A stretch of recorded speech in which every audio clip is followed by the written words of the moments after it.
Meanwhile, it is the pork dork. Now take a shovel and just deal, dude, because I'm hearing that earmarks are back, and get a load of some of the logic some politicians are using for bringing them back. I liked earmarks because it allowed members of Congress who know their district better than anybody else, know what they need. But we've kicked that ball down the court to where now the bureaucrats in the executive branch, 1,000 miles away, have no idea what the needs are in my district. It was a Tea Party reform. They came in and eliminated it, and what they did was take the glue out of a federal transportation bill. That was the glue that held everybody together, Democrats and Republicans working for a common goal. Another defense is they'll help make sure the money gets to where it's supposed to be going. No waste, no muss, no fuss. To Democratic Colorado Senator Mark Udall, Republican Oklahoma Senator Tom Coburn, who say, no chance. Senator Coburn, to you first. What do you make of this? Well, who you hear talking are appropriators, and the reason they want that power is they end up having power over all the other members of the Senate and the Congress as appropriators when they can pick and choose what may or may not get spent in your home district. The important question, I think, is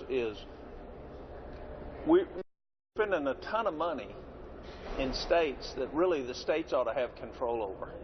And I've always said the best representative of the senator is the one that keeps the money from coming out of your state in the first place rather than directing where it goes when it comes back. Senator Udall, part of the argument for bringing earmarks back is at least you know what it's marked to do. Now, the monies that go to infrastructure, what have you, well, the goal is to make it go to infrastructure.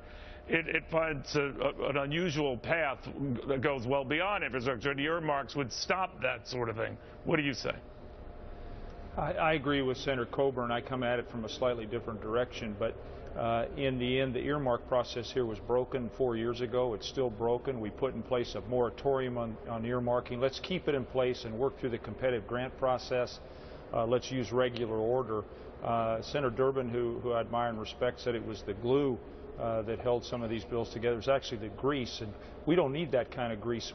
We need more oversight. We need to show fiscal responsibility. We're just starting to get ourselves back on track. Neil, and you and I have talked about a balanced budget amendment, about a line item veto, which Senator Coburn and I have worked on. Let's focus there. Let's not go back to the past that didn't work.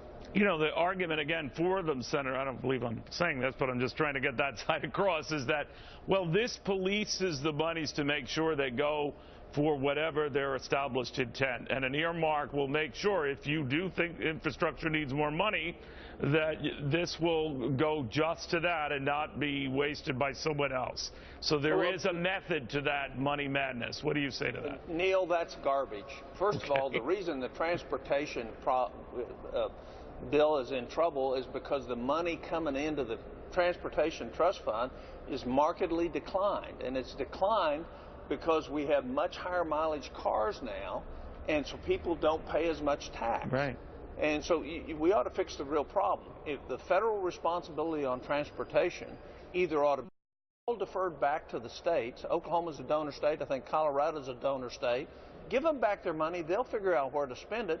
They actually know better than the senators and better than the congressmen what needs to be done across Colorado or Oklahoma.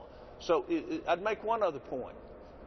If leadership matters at all, and you have to bribe members of Congress with earmarks to get something done, what it says is you're not much of a leader. Do you agree with that, Senator? Neil, the situation in Colorado was often we had a sequence of projects that were ready to go, and then the earmark process would interfere with that, and you'd have projects that have moved to the top of the list that should have stayed at the bottom of the list.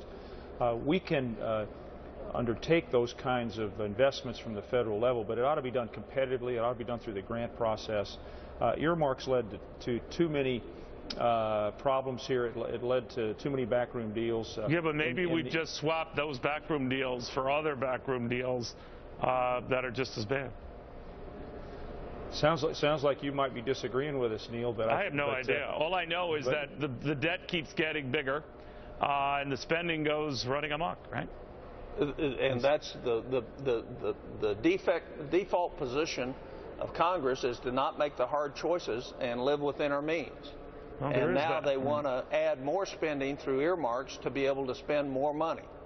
That's what it's all about. There's plenty of money for the states. It just ought to be appropriated in broad daylight. We had the flood events. We've had fires in Colorado. We've been able to generate support to respond to those tragedies, Neil. But in the middle of the daytime, when everybody knows where that money's going. Very well put, Senator Udall. Thank you, Senator Coburn. Thank you. Thanks for having us on. Thanks. Bye bye. In the meantime, you see this image from deep space.